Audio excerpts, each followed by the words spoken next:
దేవునికి స్తోత్రం. దేవుని నామానికి మహిమ కలుగును గాక. దేవుని బిడ్డలారా, పరిశుద్ధ గ్రంథములో నుండి అపోస్తలుడైన పౌలు ఫిలిప్పీలకు రాసిన పత్రిక 2వ అధ్యాయము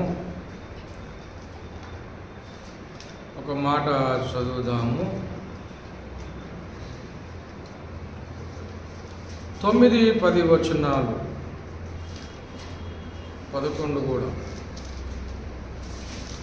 అందుచేత పరలోకమందున్న వారిలో గాని, భూమి మీద ఉన్న వారిలో గాని, భూమి క్రిందున్న వారిలో గాని ప్రతివాని మోకాలు యేసునామమున వంగునట్లు, ప్రతివాని నాలుకయు తండ్రి అయిన దేవుని మహిమార్థమై యేసుక్రీస్తు ప్రభువని ఒప్పుకొనున్నట్లు దేవుడు ఆయనను అధికముగా ఇచ్చించి ప్రతి నామమునకు పైనామమును ఆయనకు అనుగ్రహించను. దేవుని యొక్క మాటలు మన వినికిడిలో దీవించును గాక. ప్రార్థన. ప్రేమ కలిగిన దేవానికి స్తోత్రములు తండ్రి. ఇంతవరకు ప్రారంభం మొదలుకొని నాయన ప్రతి ఘట్టం నుండి నడిపించినవా పరిశుద్ధాత్మ దేవా, మీ పాదములకు స్తోత్రాలు. పరమ తండ్రి, పరిశుద్ధ ఆశీర్వదించిన వందనాలు చెల్లిస్తున్నాం. మీ యొక్క ఆశీర్వాదం బట్టి వందనాలు, నీ కృపను బట్టి వందనాలు. యేసయ్యా, ఇక్కడ మీరు అధ్యక్షులుగా ఉన్నందుకు వందనాలు చెల్లిస్తున్నాం. అయానికి వందనాలు, స్తోత్రములు, స్తోత్రాలు. నిపుణులు దాని పరిశుద్ధ దినములు అయాని శరీరక్తంలో పాల్గొని కృప, భాగ్యం, అదృష్టము, ధన్యత మాకు ఇచ్చినందుకు స్తోత్రాలు చెల్లిస్తున్నాము ప్రభు. అయానికి స్తోత్రాలు నాయన, నీకు వందనాలు చెల్లిస్తున్నాము. అయా ఇక నాయన ప్రభు, మరి తిరిగి అయా వెళుతుండగా తండ్రి నాయన, నీ మాటను మారుతులను పెట్టి నాతో మాతో అందరితో మీరు మాట్లాడమని కృప చూపించమని నీ దాసునికి అయా నోట నీ యొక్క మాటను నీ దాసు నోట పెట్టమని ప్రార్థిస్తున్నాం. యేసునామమున అడుగుతున్నాం మా పరమ తండ్రి, ఆమేన్. దేవుని పరిశుద్ధ నామమునకు స్తోత్రము కలుగును గాక. దేవుని బిడ్డలారా, చదవబడిన దేవుని వాక్యమును మనం గమనించినట్లయితే, అందుచేత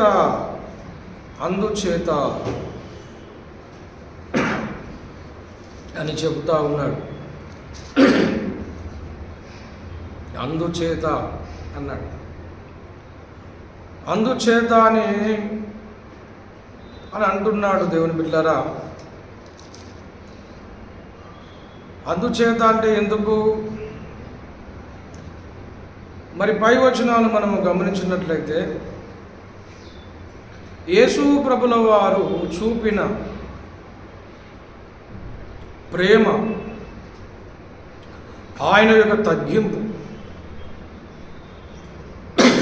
ఆయన యొక్క వినయము, విధేయత మనకు కనబడుతూ ఉంది. దేవుడు చూపిన ప్రేమ, ఆయన యొక్క విధేయత, ఆయన తగ్గింపును మనం గమనించినట్లయితే, అది ఎవరు కూడా చేయలేని మరి త్యాగము యేసు ప్రభుల వారు చేశాడు. దేవుని బిడ్డలారా, యేసు ప్రభుల వారు చేశాడు.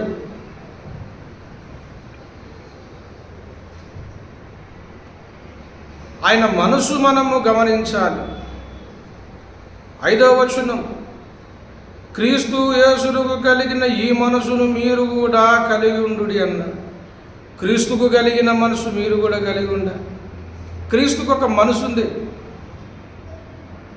క్రీస్తుకు ఒక మనసు ఉంది. అది ఏం మనసు అంటే, మొట్టమొదటిగా ఆయన ప్రేమ కలిగిన వాడు.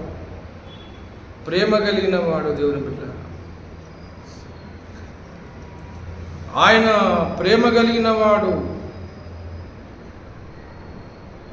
అని లేఖనం మనకు చెప్తా ఉంది. దేవుడు లోకమునెంతో ప్రేమించెను. దేవుడు లోకాన్ని ప్రేమించాడు. ఆ ప్రేమించి ఆయన ఏం చేశాడు అంటే, తన ప్రియ కుమారుని మన కోసం ఇచ్చాడు. దేవుని బిడ్డలారా, దేవుడు లోకాన్ని ఎంతో ప్రేమించాడు, కాగా తన అద్వితీయ కుమారునిగా పుట్టిన వాని అమ్మా నిత్య జీవం పొందినట్లుగా ఆయన అనుగ్రహించను. అద్వితీయునిగా పుట్టిన వాని అందు విశ్వాసం ప్రతివాడు నశింపక నిత్య జీవం పొందినట్లుగా ఆయనను అనుగ్రహించను. దేవుడు లోకాన్ని ప్రేమించి ఏం చేశాడంటే ఎవరు నశింపకూడదు అని తన ప్రియకుమారుని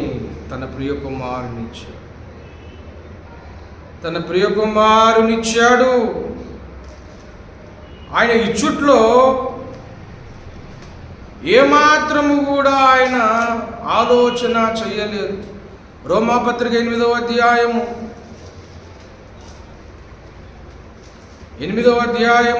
32వ వచనం, తన సొంత కుమారుని అనుగ్రహించుటకు వెనుతీయక మన అందరి కొరకు ఆయనను అప్పగించిన వాడు.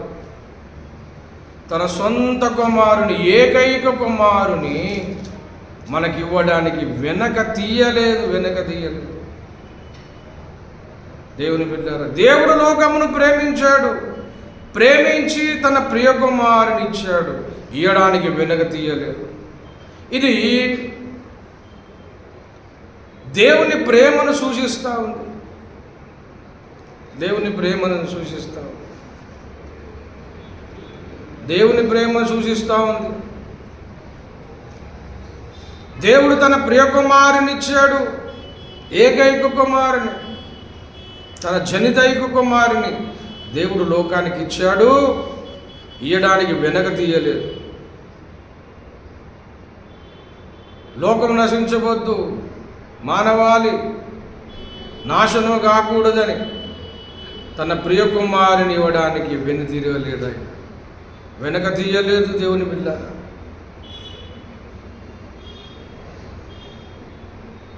ఇది దేవుని ప్రేమ. యేసుక్రీస్తు ప్రభుల వారు దానిని అంగీకరించాడు. దేవుని బిడ్డలారా, తండ్రి మాటకు అతడు విధేయుడయ్యాడు. ఎబ్రీయులకు రాసిన పత్రిక తొలతర చూడండి 10వ అధ్యాయం. ఎబ్రీయులకు రాసిన పత్రిక 10వ అధ్యాయం చూసినట్లయితే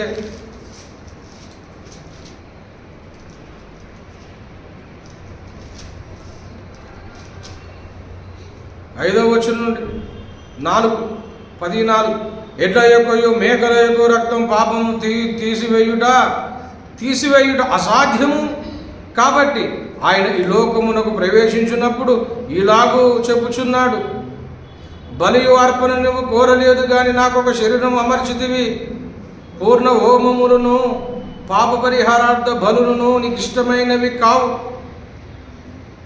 అప్పుడు నేను గ్రంథము చుట్టూలో నిన్ను గూర్చి రాయబడిన ప్రకారం, గ్రంథము చుట్టూలో నన్ను గూర్చి రాయబడిన ప్రకారము, దేవా నీ చిత్తము నెరవేర్చుటకు ఇదిగో నేను వచ్చి ఉన్నానని అంటిని. తండ్రి చిత్తం నెరవేర్చుటకు యేసుక్రీస్తు ప్రభుల వారి లోకానికి వచ్చాడు. అనేక మంది మహానుభావులు దేశం కోసం, స్వాతంత్రం కోసము బ్రిటిష్ వారు 200 సంవత్సరాలు మన దేశాన్ని పరిపాలించారు. వాళ్ళ కబంధ హస్తాల నుండి విడిపించడానికి దేశ మహనీయులు మరియు గొప్పవారు, మహాత్మా గాంధీ కానీ, సుభాష్ చంద్రబోస్ కానీ, అల్లూరి సీతారామరాజు కానీ, ఇలా అనేక మంది, భగత్ సింగ్ కానీ, ఎంతోమంది ప్రాణాలు అర్పించారు. అది దేశ ప్రయోజనము, క్షేమం కోసం. వారందరూ మహానుభావులు, వారిని జ్ఞాపకం చేసుకోవాలి, వారికి వందనాలు వేయాలి, దండలేయాలి. వారిని జ్ఞాపకం చేసుకొనుట చాలా మంచిది. కానీ యేసుక్రీస్తు ప్రభుల వారు ప్రాణం పెట్టింది దేశ ప్రయోజనం కోసమే కాదు. యేసుక్రీస్తు వారు ప్రాణం బలియాగము చేసింది సర్వ మానవాళి పాప విమోచన క్రయధనము కోసం,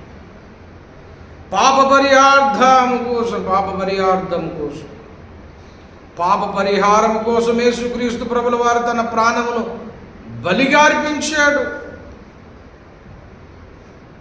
తన ప్రాణమిగుటకు, తండ్రి చిత్తము చేయుటకు యేసు ప్రభుల వారి లోకానికి వచ్చాడు. అంటున్నాడు, నీ చిత్తము నెరవేర్చుట నాకు ఇష్టంతో యేసు ప్రభుల వారు వచ్చాడు కనుక యేసు ప్రభుల వారు విధేయుడయ్యాడు, తండ్రి మాటకు విధేయుడయ్యాడు. ఇది క్రీస్తుకు కలిగిన మనసు, క్రీస్తుకు కలిగిన మనసు, విధేయత కలిగి ఉన్నాడు యేసు ప్రభుల వారు. యేసు ప్రభుల వారు వట్టి మాటలు చెప్పలేదు. యేసు ప్రభుల వారు చేసిన పని ఏంటో తెలుసా? మొదటి యోహాను పత్రిక 3వ అధ్యాయము 16వ వచనము చదివినట్లయితే, ఆయన మన నిమిత్తము తన ప్రాణము పెట్టెను గనుక దీని వలన ప్రేమ ఎట్టిదో తెలుసుకొనుచున్నాడు. ఆయన ప్రాణమును పెట్టాడు, వట్టి మాటలు చెప్పలేదు. యేసు ప్రభుల వారు తన ప్రాణమును బలిగా పెట్టాడు. మన నిమిత్తము తన ప్రాణము పెట్టెను గనక ఇందులో క్రీస్తు ప్రేమ కనబడుతూ ఉంది. నీతి బోధలు చేసి ఊరుకోలేదు యేసు ప్రభుల వారు. ఏదో మిట్ట వేదాంతం నీతి సూక్తులు చెప్పి ఆయన ఊరుకోలేదు. ఆయన తన ప్రాణమును పెట్టెను గనక దీని వలన యేసు ప్రేమేంటో మనకు అర్థమవుతుంది. ఎలాంటప్పుడు ప్రాణం పెట్టాడు ఆయన? ఎలాంటప్పుడు పెట్టాడు ప్రాణము అంటే, రోమా పత్రిక 5వ అధ్యాయములు అంటాడు, 5:6 అంటాడు, మనం బలహీనులమైనప్పుడు ఆయన మన కోసం ప్రాణం పెట్టాడు, చనిపోయాడు. అదే రోమా పత్రిక 8వ వచనం అంటాడు, మనం ఇక పాపులమై ఉండగా యేసుక్రీస్తు మన కోసం చనిపోయాను. 10వ వచనంలో మనం శత్రువులమై ఉండగా ఆయన తన ప్రాణమును పెట్టాడు. బలహీనులమైనప్పుడు, పాపులమైనప్పుడు, శత్రువులమైనప్పుడు యేసు ప్రాణం పెట్టాడు. ఇది క్రీస్తు ప్రేమను సూచిస్తూ ఉంది. ఇది క్రీస్తుకు కలిగిన మనసు. ఆయన ప్రాణమును పెట్టాడు, ఇది క్రీస్తు మనసు. తండ్రి మాటకు విధేయుడయ్యాడు, అది క్రీస్తు మనసు. మూడవదిగా ఫిలిప్పీలకు రాసిన పత్రిక 2వ అధ్యాయంలో చెప్తా ఉన్నాడు. దయచేసి చూడండి 6వ వచనము, ఆయన దేవుని స్వరూపము కలిగి ఉండి దేవునితో సమానంగా ఉండుట విడిచిపెట్టకూడని భాగ్యమని ఎంచుకొనలేదు, కానీ మనుషుల పోలికగా పుట్టి దాసుని స్వరూపము ధరించుకొని తను తానే రిక్తునిగా చేసుకొనను. మరియు ఆయన ఆకారమందు మనుషులుగా కనబడి మరణము పొందినంతగా, అనగా శిలువ మరణము పొందినంతగా విధేయత చూపినవాడాయను. యేసు విధేయత చూపినవాడు. మూడవది, మొట్టమొదటిది యేసు ప్రేమ చూపినవాడు. ప్రాణం పెట్టి ప్రేమ ఎట్టుతో చూపించాడు ఆయన. రెండవది, తండ్రి మాటకు విధేయుడయ్యాడు. మూడవది, ఆయన తగ్గించుకున్నాడు. ఎంత తగ్గించుకున్నాడంటే నేల మట్టుకు తగ్గించుకున్నాడు. మనుషుల పాదాలు కడిగేంతగా తగ్గించుకున్నాడు. యేసులో ఎంత వినయం ఉందో చూడండి. దేవుని బిడ్డలారా, ఇది క్రీస్తుకు కలిగిన మనసు. ఇది క్రీస్తుకు కలిగిన మనసు. ఎప్పుడైతే ఆయన అంత ప్రేమ చూపాడో, ఎంతగా విధేయత చూపాడో, ఎంతగా తగ్గించుకున్నాడో, వినయము చూపించాడో, ఆ కారణమును బట్టి తండ్రి అనుకున్నాడు, నేను హెచ్చించబోతున్నాను కుమారుడు అని వాగ్దానం చేశాడు. తండ్రి అయిన దేవుడు, నేను హెచ్చించబోతున్నాను, నేను హెచ్చిస్తాను అని చెప్పి దేవుడు అన్నాడు. నేను హెచ్చించబోతున్నాను. యేసు ప్రభుల వారు శరీర ఆకారములో ఉన్నప్పుడు తన దైవత్వం వదిలాడు.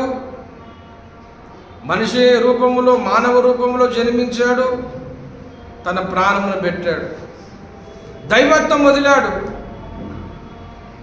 ఇప్పుడు ఆయన ఎంతగా హెచ్చించబడ్డాడు అంటే, దేవుని బిడ్డలారా, ఆయనకున్న మహిమ ఎంత గొప్పదిగా ఆయన చేశాడు అంటే, యేసు ఏ స్థానములో పెట్టడానికి తండ్రి ఇష్టపడ్డాడో చూడండి. మనుషులలో ఒక మనుషునిగా పుట్టి, మనుషులతో బ్రతికి, మనుషులతో గడిపాడు యేసు ప్రభుల వారు. ఒక మానవునిగా జన్మించాడు. శిలువ మరణమును అప్పగించుకున్నాడు. శిలువ మరణం అంటే చాలా హీనమైనది, అవమానకరమైనది. దాన్ని కూడా భరించాడు యేసు ప్రభువు. అంతగా తగ్గించుకున్నాడు యేసయ్య. అలాంటి పరిస్థితుల్లో నుండి దేవుడు ఏ స్థానంలో తనను పెట్టాలనుకున్నాడంటే, ప్రకటన గ్రంథం 3:21 అంటాడు, నేను జయించిన తండ్రితో కూడా ఆయన సింహాసనమందు కూర్చుండి ఉన్న ప్రకారము జయించిన వారి నాతో కూడా సింహాసనమందు కూర్చుండబెట్టుతున్నాను. నేను జయించి నా తండ్రితో కూడా ఆయన సింహాసనమందు కూర్చుండి ఉన్న ప్రకారం. యేసు ప్రభువు ఇప్పుడు ఎక్కడ వెళ్ళాడు తెలుసా? తండ్రి అయిన దేవుడు కూర్చున్న సింహాసనం మీద యేసు ప్రభుల వారు కూర్చున్నాడు. దేవునికి స్తోత్రం కలుగును గాక. యేసును అంతగా ఇచ్చించాడు. కుమారుడిగా ఉన్నప్పుడు తన మహిమను దిగి వచ్చాడు. ఇప్పుడు మళ్ళీ ఆ స్థానంలోకి తండ్రి అయిన కూర్చున్న సింహాసనం మీద కూర్చోబోతున్నాడు. తండ్రి అయిన దేవుడు ఎంతగా హెచ్చిస్తున్నాడో చూడండి. ఆయన దేవుడుగా ఎవరైనా తక్కువగా ఆలోచిస్తారేమో. మనిషిగా పుట్టాడు కదా, ఒక మరియమ్మ ఒక స్త్రీ కడుపున పుట్టాడు, లోకంలో బ్రతికాడు అని ఎవరైనా తక్కువగా చేస్తారేమో అని దేవుడు చెప్తున్నమాట. నా సింహాసనం మీద కూర్చుంటాడు, సింహాసనం మీద కూర్చుంటాడని దేవుడు సెలవిస్తూ ఉన్నాడు. లూకాసు వార్త 2:11 చూడండి. లూకాసు వార్త 2:11 మనకు తెలిసిన వాక్య భాగమే. దావీదు పట్టణమందు నేడు రక్షకుడు మీ కొరకు పుట్టి ఉన్నాడు, ఈయన ప్రభు అయిన క్రీస్తు అని చెబుతా ఉన్నాడు. దేవుని బిడ్డారా,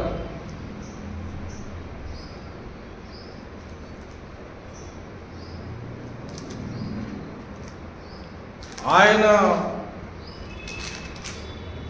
ఎంతగా దేవుడు హెచ్చిస్తున్నాడో చూడండి.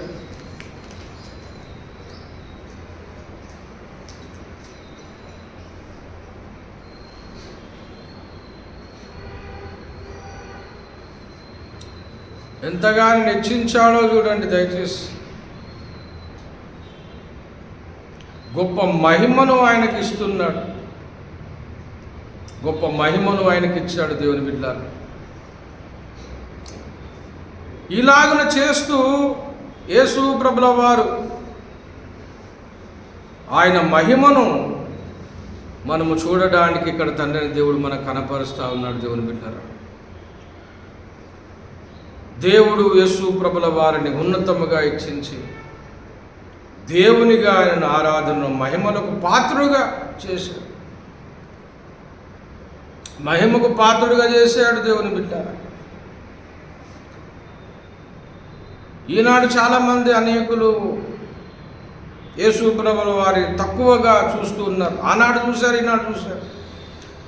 ఈయన ఒట్లవారి కుమారుడు కాదా, ఇతని సహోదరుడు మనతో ఉన్నవారు కాదా, ఒట్లవాని కుమారుడు కాదా, యోసేపు కుమారుడు కాదా అని చెప్పేసి తక్కువగా మాట్లాడాడు.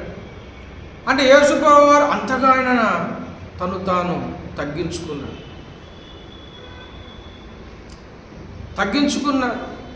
ఆకారం అందుకన మనిషి ఆకారంలో కనబడడానికి ఇష్టపడ్డాడు. ఆయన చూపిన ప్రేమ, ఆయన చూపిన తగ్గింపు, ఆయన చూపిన వినయము ఇంకెవరు చూపలేరు. దేవుని బిడ్డ చరిత్రలో చూపలేరు.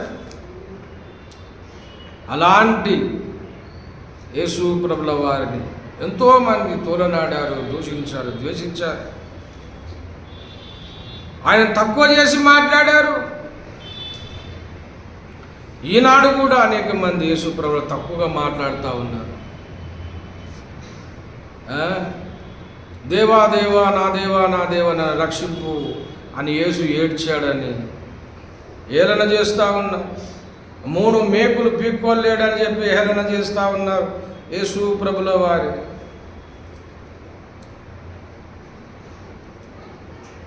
యేసు ప్రభుల వారు ఒక బలహీనుడని మాట్లాడుతున్నారు. ఆయన చేతిలో ఏ ఆయుధం లేదండి, దెబ్బలు తిన్నాడు, కొట్టబడ్డాడు, ఏడ్చాడు, తను తాను రక్షించుకోలేదు. అప్పుడు శిలువ మీద దొంగ కూడా అన్నాడు కదా ఇదే మాట, ఓ యేసు, నువ్వు నిజంగా దేవుడు అయితే నిన్ను నువ్వు రక్షించుకొని మమ్మల్ని కూడా రక్షించవయ్యా అని చెప్పి శిలువ మీద దొంగ కూడా ఆయనను మరి హేళనగా మాట్లాడాడు. ఈనాడు కూడా మాట్లాడుతూ ఉన్నారు, యేసు ప్రభుల వారు చేతగాని వాడు, తన ప్రాణం తానే రక్షించుకునే లోకాన్ని ఇలా రక్షకుడు అవుతాడు. ఏడ్చాడు, దేవా దేవా రక్షించు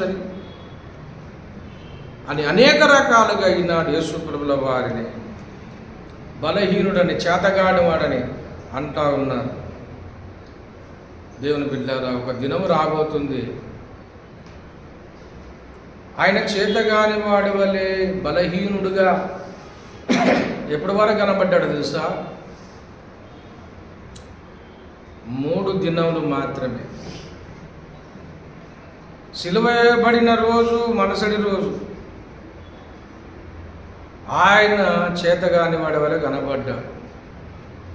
ఎందుకోసం అలా కనబడ్డాడు?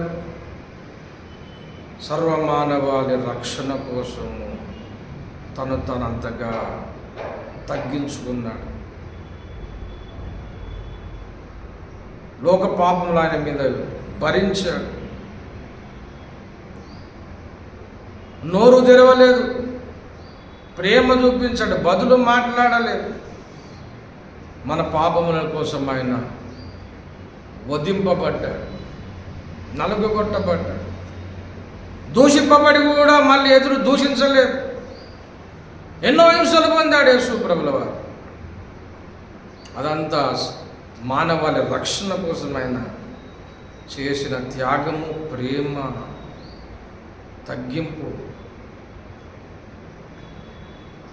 శిలువ వేసిన రోజు, మరుసటి రోజు అలా కనబడ్డాడు. అందరూ అయిపోయింది యేసు పని అయిపోయింది అనుకున్నారు. కానీ 3వ రోజు, ఆదివారం 3వ రోజున పునరుద్ధానుడై యేసు మళ్ళీ మరణము గెలిచి లేచాడు. దేవునికి స్తోత్రం కలుగును. హల్లెలూయా. మరణమును గెలిచి లేచాడు. లోకమంతా ఆశ్చర్యపోయింది, గదగదలాడింది. రోమా ప్రభుత్వము వణిగిపోయింది, సైన్యాధిపతులు వణిగిపోయారు.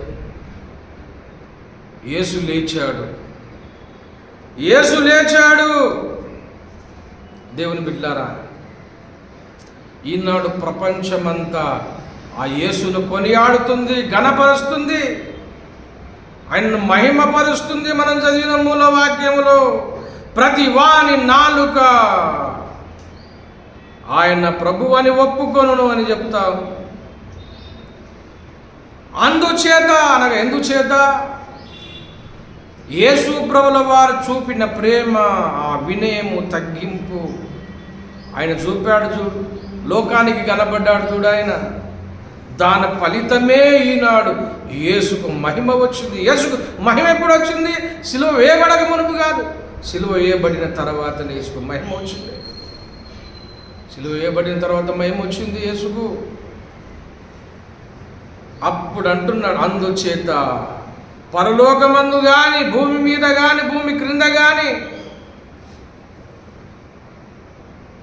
భూమి క్రింద ఉన్న వారిలో కానీ ప్రతి వాని మోకాలు యేసు నామమున వంగునట్లు. ప్రతివాని నాలుక, ప్రతివాని మోకాలు వంగుతుంది, యేసు నామమున వంగు తీరుతుంది. ప్రతివాని నాలుక యేసే దేవుడని ఒప్పుకుంటుంది.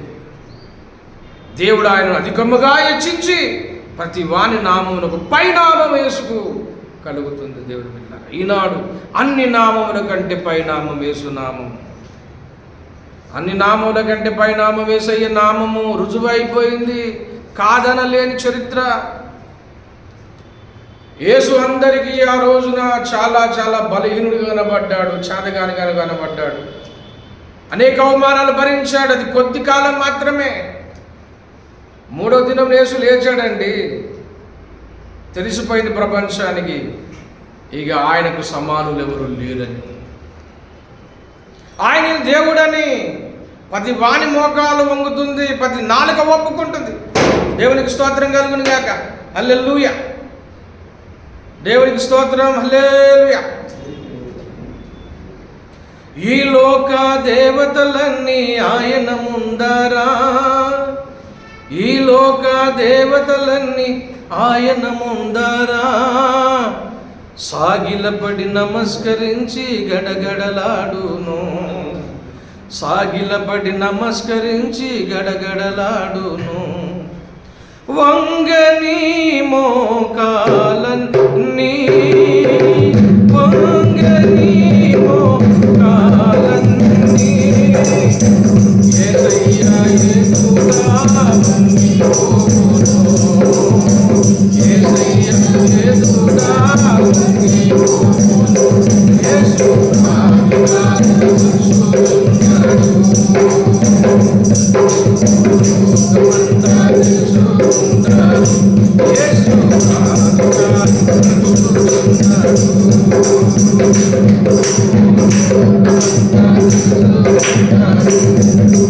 రవి కోటి తేజుడు రమ్యమైన దేవుడు, రవి కోటి తేజుడు రమ్యమైన దేవుడు రారాజుగా వచ్చుచున్నాడు. యేసు రారాజుగా వచ్చుచున్నాడు. యేసు రాజుగా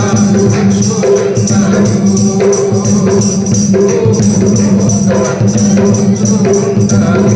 యేసు రాజుగా వచ్చుచున్నాడు.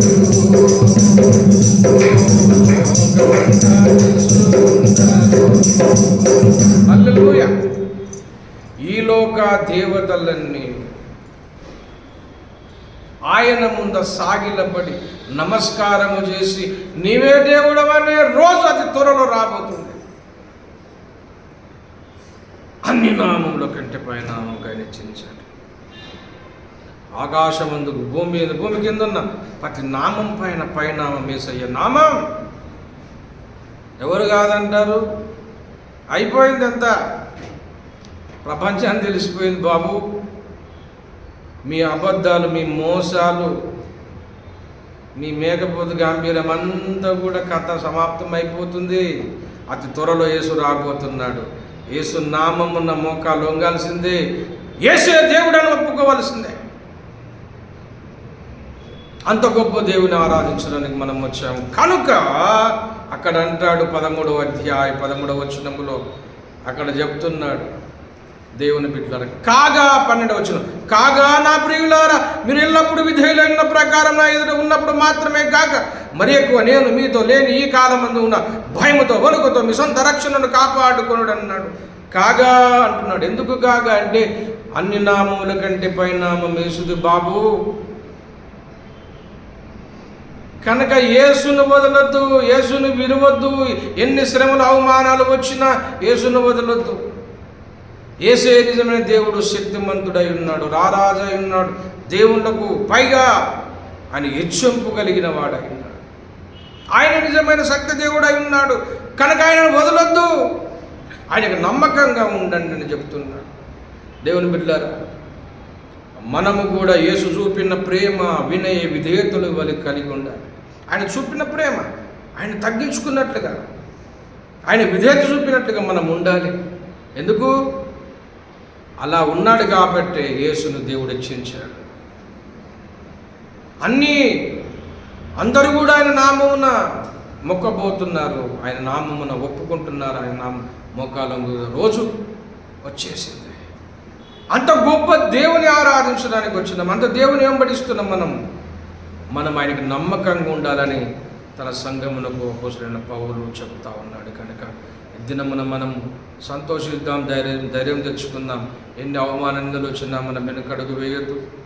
యేసు వల్ల ప్రేమ, యేసు కలిగిన మనసు కలిగి మనం ఉంటే మనను కూడా దేవుడు హెచ్చిస్తాడు, గొప్ప చేస్తాడు. గొప్ప దేవుని పిల్లలము కనుక ఇటు కృప మనకు దయచేయునుగాక. ప్రార్థన చేసుకుందాం, తలలో వంచండి. ప్రేమ కలిగిన మా పరిశుద్ధ పరమ తండ్రి యేసయ్యా, నీకు స్తోత్రములు తండ్రి. అన్ని నామముల కంటే పైనామం కలిగిన వాడవు తండ్రి. అయ్యా, ప్రతి మోకాలని నామాన వంగబోయే రోజు రాబోతుంది. 14 ఒప్పుకోబోరా నేను ఒప్పుకునే రోజు అతి త్వరలోనే మేము చూడబోతున్నాం కనుక నీకు స్తోత్రాలు ప్రభు. నీ బిడ్డలు ఎవరు కూడా నాయన వెనుకడుగు వేయకుండా నీకు నమ్మకంగా పొందిన రక్షణ భయంతో వణుకుతూ కాపాడే కృప అందరికీ దయచేయమని ప్రార్థిస్తూ అయాని స్తుతిస్తూ యేసునామమున అడిగి వేడుకుంటున్నాం మా పరమ తండ్రి. ఆమె తన దేవుని ప్రేమ కుమారునికి కృప పరిశుద్ధాత్మ సహవాసాన్ని కుటుంబమును భూలోకమందున సకల భక్త కోటికి సదాకాలము తోడై ఉండును గాక. ఆమేన్. ఆమేన్.